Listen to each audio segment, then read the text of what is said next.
Welcome to the Arbitrage Radio podcast, episode number 13, the Walmart Seller podcast. No, it's not predecessor, it's... Post-cessor? What's the after one? Yeah, I don't know. I'm not sure. Ask ChatGPT right quick. Anyways, thank you for... Oh, shoot. Are we supposed to be live in the Discord? Oh, crap. I don't have it set up. No, I don't have it set up as that, so... It's not set up as live. Okay, cool. Sorry, Discord. Maybe next time. Maybe if you're cool enough. Anyways, thanks for being cool about me playing hooky last week. We didn't record. My mother-in-law is having some health issues. Shout out, Linda. I know you won't watch this, but get well soon. And on that dark note, I have a quote to share. I was just on the Side Hustle Experiment podcast with John and Drew and those guys. Drew said, "Whatnot is crazy. It might be the future." What are your thoughts on Whatnot? There's a lot of people talking about Whatnot right now, so I'm curious what you think. Live selling, I think, is going to be something that is going to take over more than it already has. I do believe eBay has a live selling portion now. I think Poshmark does, right? TikTok Live, right? Everybody's copying what Whatnot has kind of become. So I think there's definitely a push to where that's going to be really big for not like major main markets like Amazon, Walmart, right? It's impossible to do that live selling. But this like eBay, thrift, whatever, those kind of platforms, I think it's going to be bigger in the next couple of years than it ever has been. I agree. I think there's a lot of money to be made with Whatnot. Like, some of these guys are talking about, they go live and they sell $300-$400 in an hour.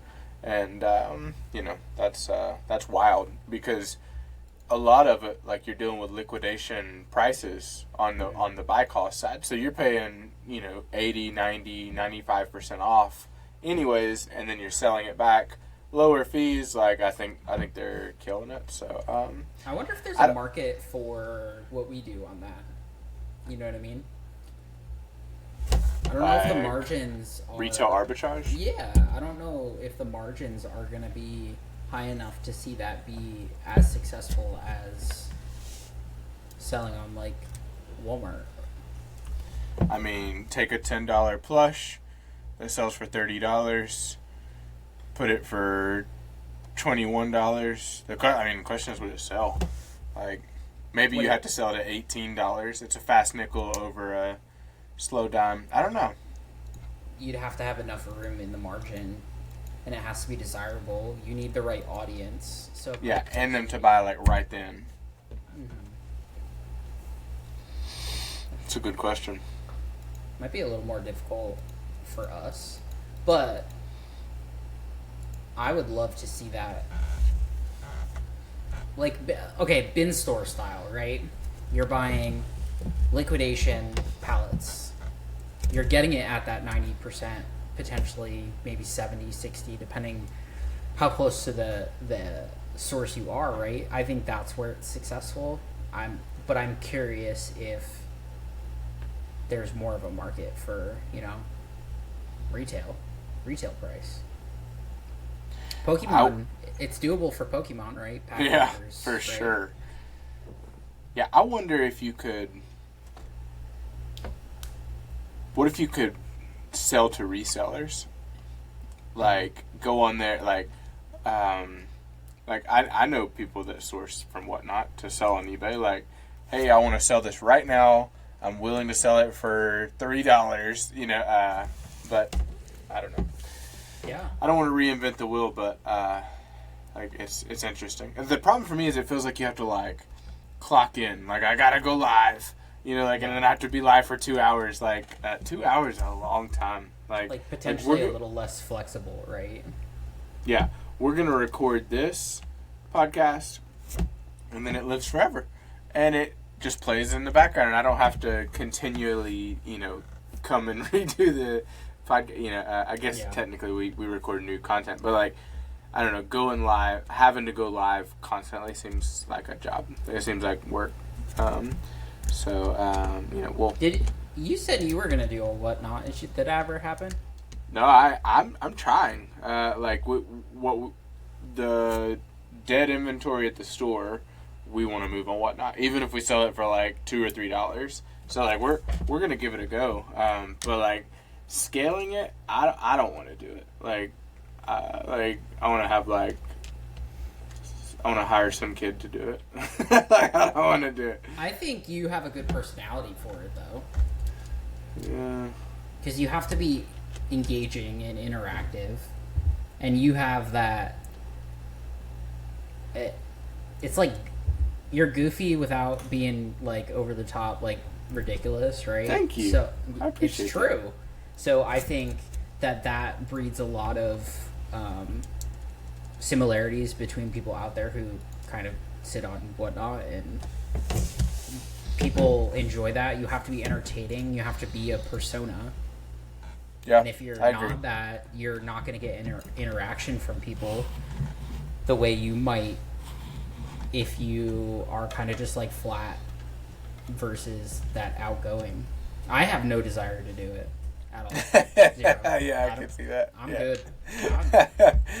Nah. Yeah, it ties in so perfectly with the store. Like, I have a retail store already. We already have hours of dead time where there's no customers coming in. Like, why not, do a pop-up show, twice a week or something? I don't know. I'm still figuring it out. Big if picture. You do an hour, right, and you get $100, that's $100 an hour, right? I know. Yeah, it'd be and big picture. If I could have the store, it's running, it's doing its thing. If you ever watch Rally Roots, they have the girl that works for them that I think her name is Callie. She does listing and she does shipping and blah, blah, blah. I'd like to have somebody like that, somebody really good that I trust, that does good work, that's better than what I would do. And, they would pay for themselves because I could open the store, I hire them full time. I could open the store, twice as much, and then that would pay for them, and then during their, downtime, they're working on eBay, they're working on listing or shipping or whatever, and whatnot show. Like, a whatnot show could be, perfect for, what I'm thinking. Because, getting that inventory, that's it's nobody's problem to get good inventory. You can sneeze good inventory, whether it's eBay, especially the eBay whatnot stuff, or stuff to put in the store. I can source that all day long. Go to a couple yard sales. I went to an estate sale, and it's just wide open. There's crap everywhere. Once you kind of learn the business, it's different with Amazon and Walmart. But for what I'm talking about, having an employee, I could blow that up. I could keep somebody busy, 200% of their time. Everybody has a death pile on eBay, and that wouldn't be the bottleneck. Hey, but, not everybody. I don't have one. Well, I don't really do a lot of eBay. Everybody's scaling eBay, I guess. Well, Amy said that, right? She went FBM, Amazon only, hard Walmart, and also scaling eBay back up. It seems to be a trend. About Walmart. Yeah, I agree. Yeah, no, Amy. Yeah, and did you see what she did on her 90 days on eBay? Hold on, let me find it. I don't want to misspeak. It's we shouldn't have talked about $39,563 on her 90-day on eBay, and what your margins margins are on eBay stuff. Holy crap, this is somebody making some real money. That's exciting. Yeah, I guess when you kind of frame it against what other people are. $440 in sales a day. Yeah, I guess when you frame it against what you're doing on Walmart, I don't know, it's comparable, but it feels like that feels like so much on eBay. Like I don't know a lot of people doing that kind of, you know, like high profit volume on eBay. Like that's interesting. I think there's a lot of people doing that. They just don't talk about it. Yeah. Because like everyone's, what the hot topic, right, is Amazon, Walmart, whatever. People, the eBay people, a lot of them also have left eBay to do live selling. Like I can think of, you know, Harry Tornado, right? He still does a little bit of eBay, but he's, you know, I think their goal is like 200 or 250,000 on Whatnot this year, which they're wild exceeding. Yeah. But that's enough to pay for their whole livelihood, right? Plus they have like the YouTube income and, you know, merch and whatever, but it's a move. Ugh. I need to figure out my life. I feel I feel pulled in so many directions. Like I have to just start saying hard no to more stuff. But also, I have whatever budget I have. You know, I talked about this on my story, but like we pulled out a bundle of cash from the business and put it into the personal. Personal side's happy as heck about it, but the business is, you know, crying on the inside. The business is thirsty, and so you know, the used book stuff like that. That's a good thing to do. Basically, my plan. You were pulling more used books too, because I keep up with your stories, and I was like, oh, I see you in that cart. You know, you got a stack there. I was like, okay. Yeah, like. Used books are alive and well. I was just on a live call with that podcast I was just on, and Steve Rakin was on it, and like he's talking about the eBay to Amazon and like how thrift stores it's harder and blah blah blah, and like all that's super valid, like whatever. But like I'm having decent success just walking into thrift stores like in my town and like in like the surrounding towns, and like it's good because I'm gonna do retail arbitrage anyways. But I don't have a crazy budget, and so I do the retail arbitrage for like the home run stuff, and then on the way there, I stop at a thrift store and I look for used books, and like I killed it today. Like I did like amazing. You know, I went in and I probably sourced 40 or 50 solid books, and like some of them are one of them was a $57 book. A lot of them are like $10, $20, $30 profit. And so, that kind of feeds back to the plan for the store, too. Like, I'm not sending those into Amazon. Damn it. Like, I'm not I'm not doing that. Like, I will not do FBA. Who knows what I'll do? I don't know. 90 days ago, I was saying I hated eBay altogether.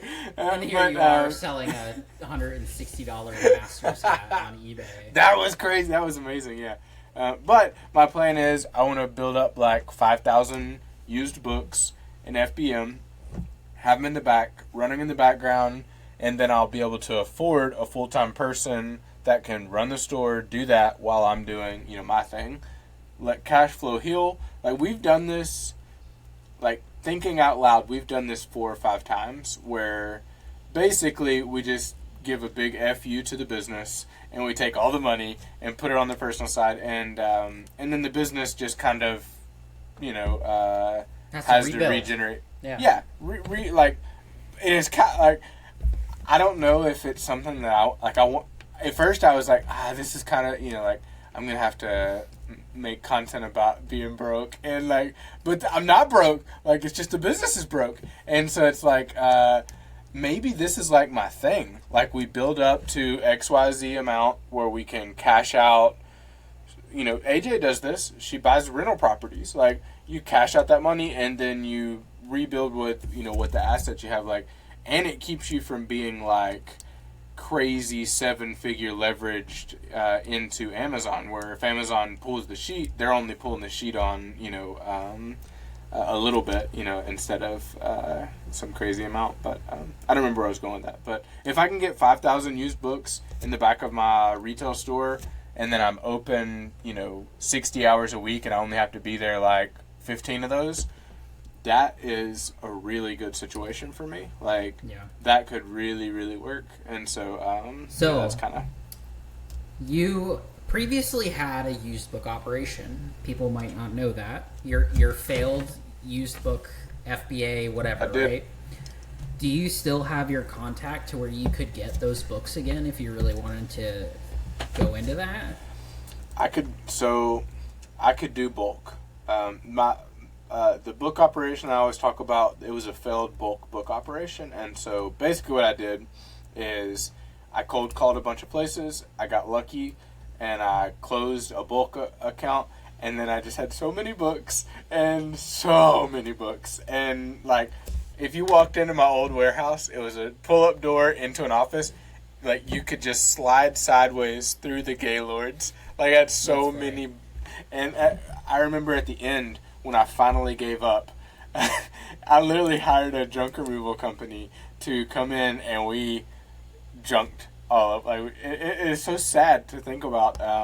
But, you know, that was a classic example of, like, Cody taking on way more than I could take. But the short answer, yeah, I could. And I know of another one that I could go and get. I could get Gaylords. And the problem is hiring someone to be a retail person to pack packages, make eBay listings, and like be in a run a store while I'm gone. I can source that person all day long. You know, I could probably source them at a pretty, relatively cheap price. Like, that's not that expensive. But hiring somebody to like scan books all day from a Gaylord, that's like hellish work. So like, what's the difference between those two people though? Because for me, that's like, I feel like if you can hire a person to run a retail store, which arguably is way more difficult, why do you feel that it's so difficult to hire somebody to scan books? Yeah, I guess the difference in my mind is, the metric to like get them up and going and like running. They just got to clock in, be there to attend the store, help customers, be friendly. They have a certain amount of orders they have to pack and pull and blah blah blah. But like, that's simple. But like, scanning books from a Gaylord is labor. It is like, it's like you have to pay somebody. They gotta lean down and do. Even if you get a tipper, like, which I would be, okay with buying. But like, even if you get like everything legit, it's still picking up heavy books, scanning it, doing research, moving it down, picking up boxes, moving them to different places. Like, it seems like a bigger ask. I don't know. I have the room. I could fit a full truckload of Gaylords into the back of my warehouse, and I have the roll-up door. I could literally have, like, there's a bookseller on Instagram that I talked to, and his prices were absurd because he's so far away.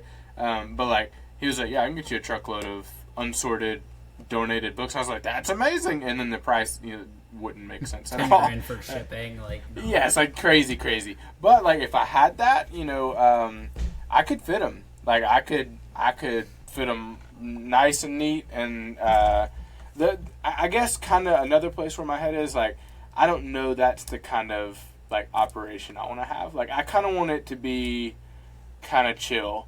Like, kind of, like, the idea of, like, running a sweatshop in the back of people, like, scanning books, like, I don't know. I wouldn't want to do that, and it's, like, terrible work. Like, I feel like I would feel guilty, like I would want to pay them too much to do the work or something. I don't know. I guess that's kind of where my head's at. Yeah, I feel like packing Amazon orders is more difficult than that. Really? Yeah. Maybe you're right. Also, the front of the store is air conditioned. The back is just not. So, did you know that I caught myself on fire? Did I tell you this story? Yeah, with the heater. Yeah. So right now it's the opposite of that. So it's like 105 back there, and you're like, yeah, it's miserable. Like, it's like sweaty. There's this kid that came in the store. He was going to work for the Chinese restaurant that's right next, and so we were just kind of talking. And he sold me a Deadpool figure, so I was arguably distracted. But long story short, he walked out with a job. he was like, I'm only trying to get $10 an hour, and like as I'm thinking it back, like he was selling me on hiring him before I even knew it, and I hope he watches this because it's hilarious. But anyways, I hired him for 4 hours a week to come in and do, we started to do a Whatnot show and have him run that, but my internet was so terrible at the shop that we didn't do that. So in long story short, he ended up in the back sorting inventory, and I'm just thinking like, it's so miserably hot back there. Like it's like you gross. gotta get a big fan.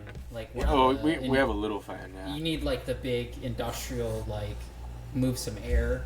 And like, you're right. Crack the front door and blow some of, or the between the warehouse and the front, and just like blow some of that like aim at you. Yeah, there's a solution. I just hadn't. I'm very happy that my warehouse is air conditioned.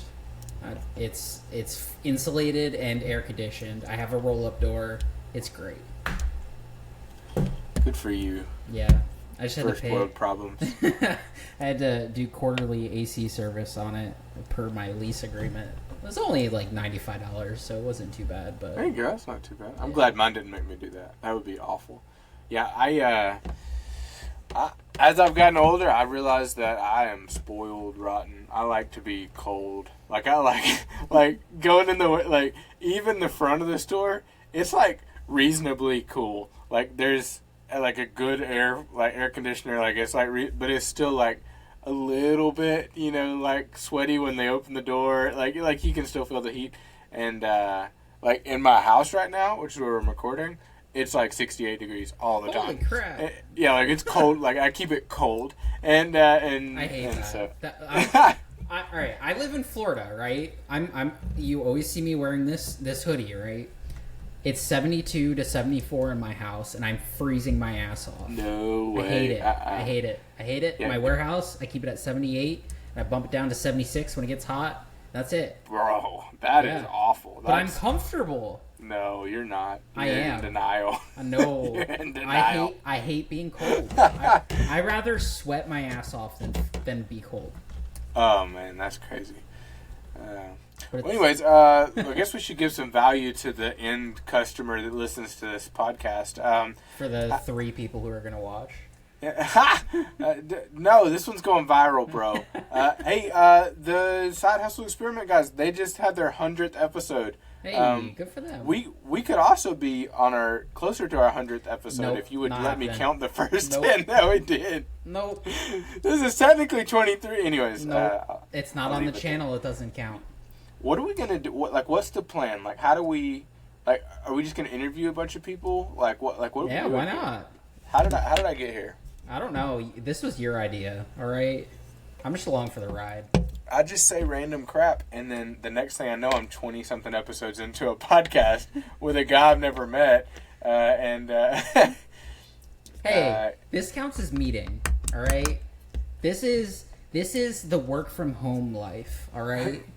We are in a meeting. Disagree. I don't disagree. I would trust you over most of the people that I actually know. So that's wow. I feel that's honored. Something. Yeah, that is. Either feel honored or feel sad about all the people about that all I your actually friends. Yeah.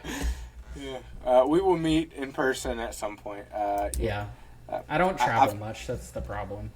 Yeah, we go like 2 places. Like in the summer, we go to Hilton Head, and then we go to Tennessee in the winter, and that's pretty much like that's all we do. Like, we do the same vacations every. Come take the kids to Disney, and I'll meet you there. Like that was viable when we went to Disney last time, but if we went to Disney right now, it would cost me like $18,000. It's like I have 6 children.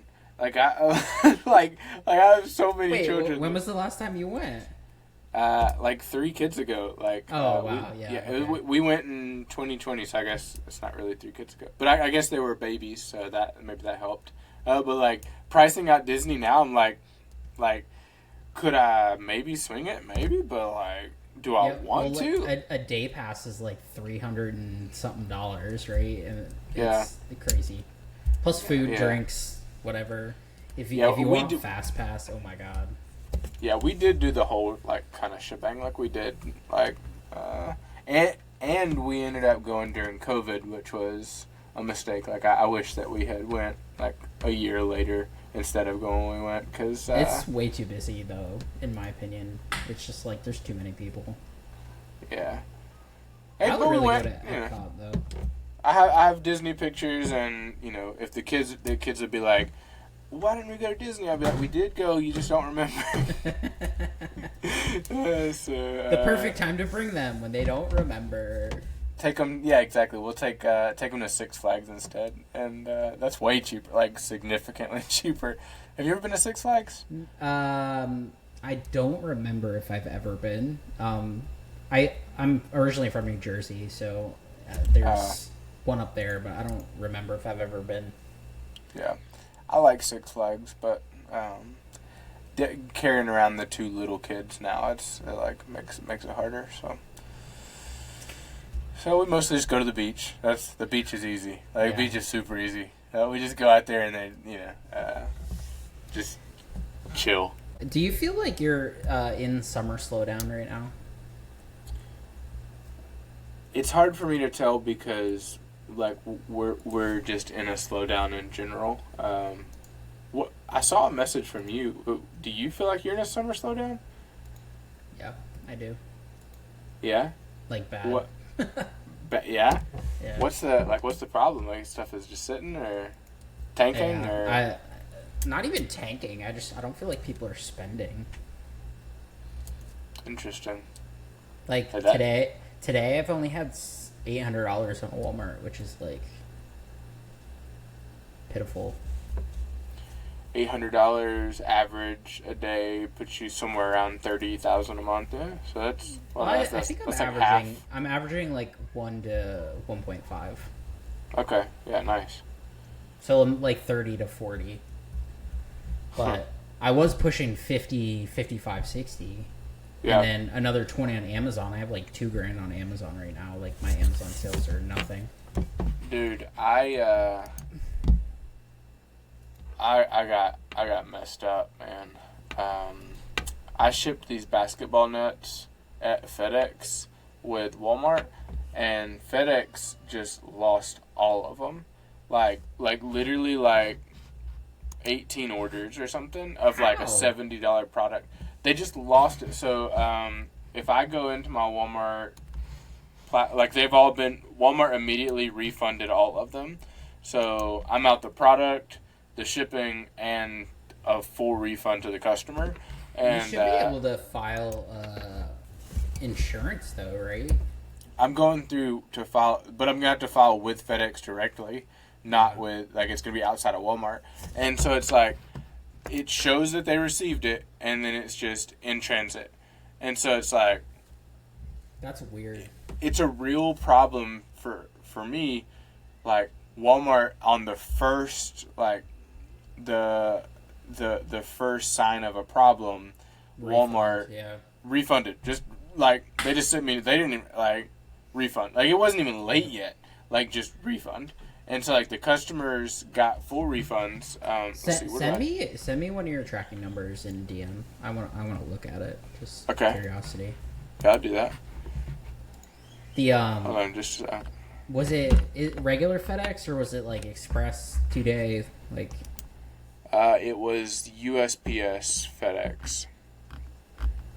USPS FedEx. That's two different. Yeah, hold on, I'll show you. It was the FedEx, it's like the FedEx, Home? Whatever it's called. Alright, let's see. It used to be the combo one, the FedEx Saver, which doesn't exist anymore. I feel like you're telling me something right now. Hey, let me buy them. Let me buy the labels. Let's see. No. It's been a minute. No, they canceled the contract or whatever with USPS, and so could that be what happened with my freaking crap? Like it's like how long ago was that? It really hurt my heart. Hold on, I'm pulling up the last order. Let's see. Dun, dun, dun, dun, dun. I can't even find one. All right, let's see. I don't remember when their contract expired. But if it let me buy the label, then Yeah. their contract hadn't expired, or they would have at least honored it. Okay. Alright, so we'll have to be like right here. Let's see. Oh, this is going to be terrible content. People are just like listening to me look through my orders. Yeah, whatever. Okay, let's see. I'll make sure to edit extra silence into the middle. Just Would it not show up in my orders if it was returned? Or if Yeah, it was canceled? you have to look in your Oh, canceled. Okay, yeah. canceled or Noob. returns if they return reported you. Yeah, it's not even... Oh, okay, it's not in order. Yeah, so it's in returns, yeah. Yeah. Alright, I'm getting 246 returns, and I'm doing less volume than you are. Like, something is not right. No, Every that's pretty normal. Every single item that I shipped with that type of label, this happened to. Okay, alright, here's one. So, let's see, let's go to the...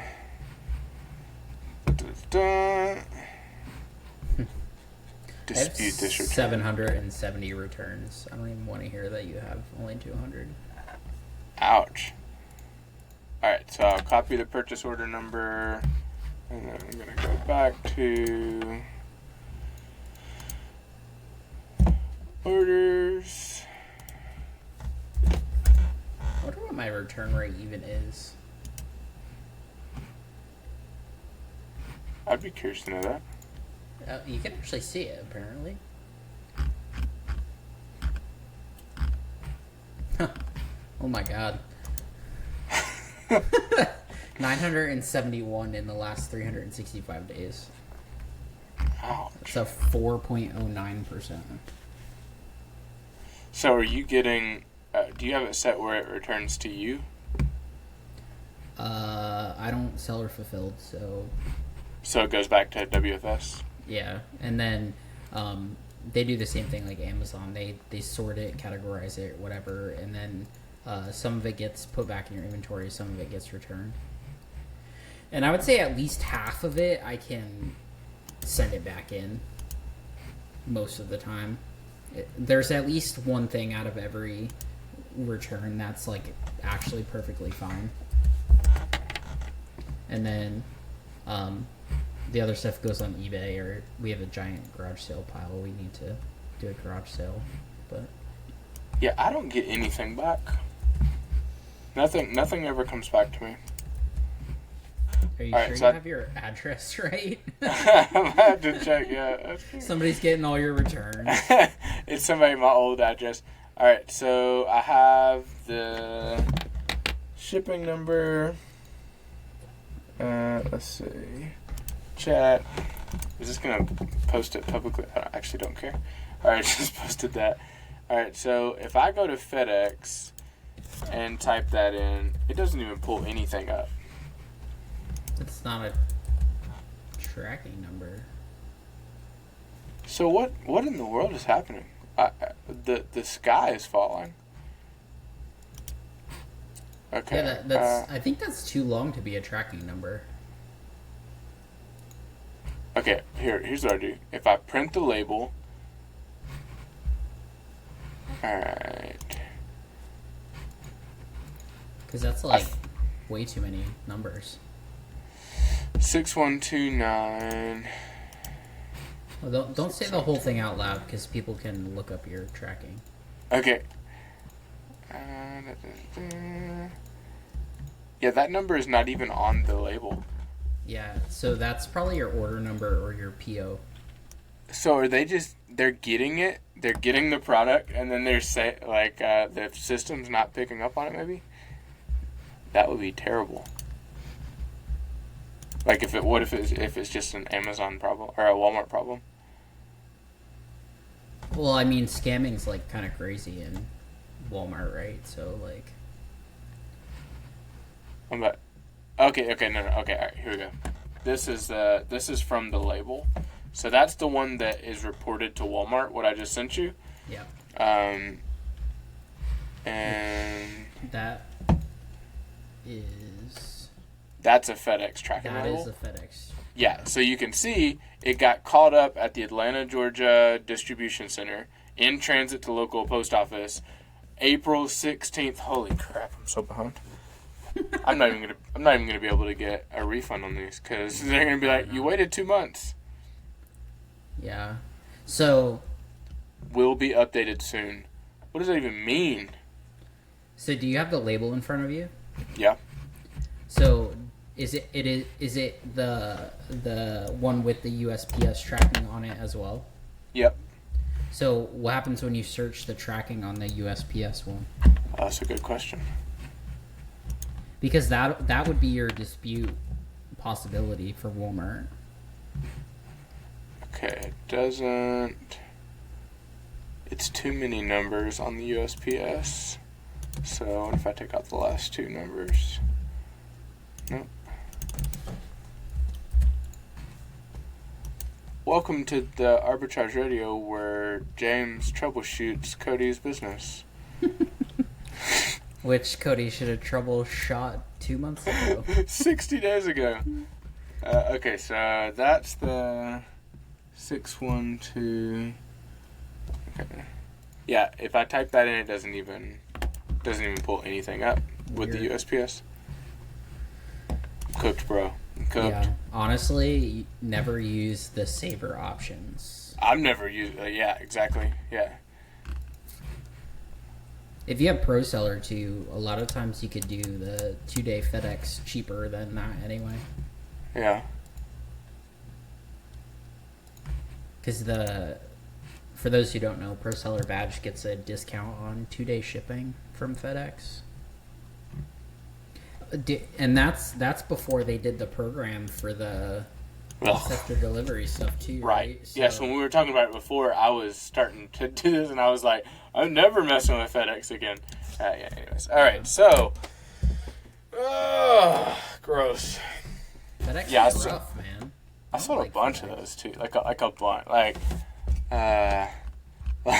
it was great. Like, I just kept getting them one after another, and I was watching my number go down. I was like, oh, shoot. I'm going to have to go back and sell insurance. Was that your vague post from a while ago? Maybe. I don't even know. Okay, so if you take that tracking number and put it directly into the post office, it says unpaid postage. Item will not be delivered. Uh-oh. Yeah. Which one? The last one that I sent you? I just linked it to you in Discord. So... Uh-oh. That's not good. Did you give it to FedEx, or did you bring it to the post office? I took it to the post office. Well, that's your problem. Well, why would that be my problem? So they scanned the FedEx, or they scanned the post office label and then did an adjustment and are charging you for full delivery. That's my post office guy was like, yeah, people have been dropping off the UPS saver one at the post office. So what they do is they charge the full shipping because they're handling the whole thing. Alright, so April 14th, I dropped it off. And it shows that, right? USPS in possession of item, departed, in transit, and then unpaid postage. In transit, the next facility, So where is it? They're holding it, most likely. Huh. So what a nightmare. You can potentially try to contact the post office and see. I kind of want them back. Yeah, and sell them again. See, because it says it's in transit April 20th, but likely it's whatever. But PSA. Anything that has the saver option, so UPS ground saver and FedEx saver or whatever the hell it's called, you have to bring them to the actual company that is the top one on the label, right? So UPS Ground Saver, you had to bring it to the UPS drop-off. FedEx would be the FedEx drop-off, because that's probably what happened, is they charged you full shipping because it was probably cheaper. And looking at your dimensions from the FedEx tracking, it's a big box. So likely the difference for dimensions for the post office, they just like they took it because postage was due. Gross. Oh, well, crap. Hey, I guess that's kind of good news. I might get the product back, but maybe it sounds like I'm gonna have to pay somebody.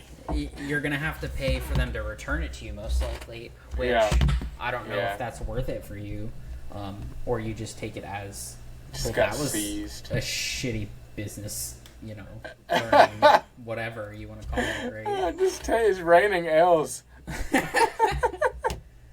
And that's so those are like $70 too. Yeah, if you rough. ever use that FedEx service again, bring it to FedEx. Don't bring it to the post office. I think what was happening, the guy was saying at the post office, he was saying, "Yeah, we can take these," and so I. Well, we've just been doing Ground Advantage, even if it's more expensive. We're like, we're never shipping with FedEx ever again. But now it sounds like it might just be user error, so that's fun. To me, that's what it seems like.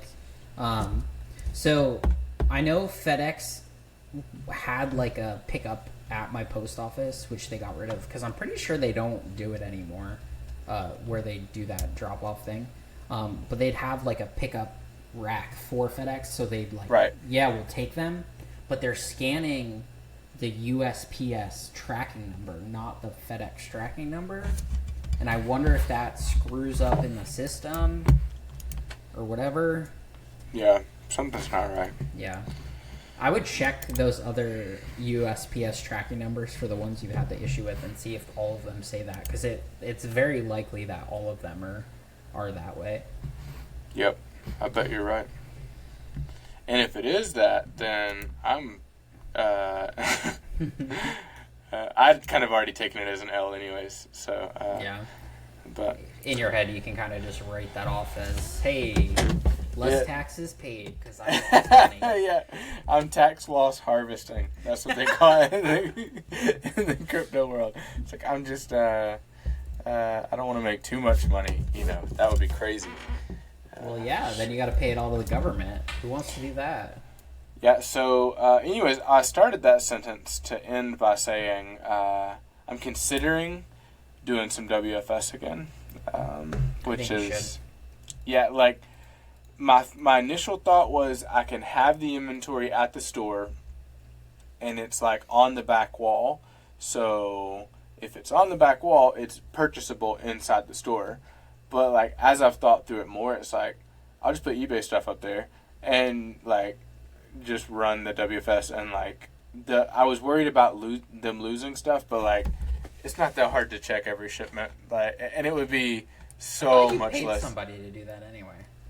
To do what? Yeah, I do. Yeah, but still, I'm paying them 25%. So like those big ones that get like the ones that are $multi-$100, like on a $400 reimbursement, I'm paying somebody $100 to file a form. Teach your VA how to do it. Yeah, that's probably Bro, give them 5%. The next 2 episodes would just be James reading all of the issues in my business. Yeah, that's... Join the free Discord in the description below. Like, subscribe, share, or not, whatever. Smash it.